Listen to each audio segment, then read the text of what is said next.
கண்ணெல்லாம் குத்தாத, கடிச்சு விட போகுது. இப்படி தளவு, இப்படி தளவு.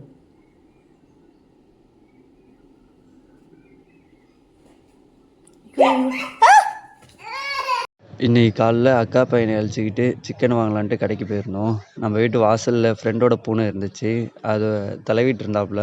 திடீர்னு நல்லா அடித்தாப்புல. திடீர்னு கடிக்க வந்துடுச்சு. பயந்துட்டான், ஒரே அழுவா. சிக்கன் வாங்குறதுக்கு அப்படியே அக்கா பையனை அழைச்சிட்டு அப்படியே பைக்கில் கிளம்பியாச்சு.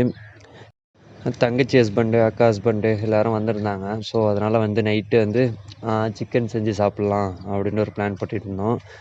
தந்தூரி மாதிரி செஞ்சுருந்தாச்சு. நம்மள்ட்ட இந்த அடுப்பு வீட்டிலே இருந்ததுனால வந்து சரின்ட்டு செஞ்சு சாப்பிட்டுட்டு இருந்தோம். நல்லா ஃபேமிலியோடு என்ஜாய் பண்ணிகிட்டு இருந்தோம். ஓகே கைஸ், இதே மாதிரி ஒரு நெக்ஸ்ட் ஒரு ஷார்ட்ஸ் வீடியோவில் சந்திப்போம். Okay, bye bye.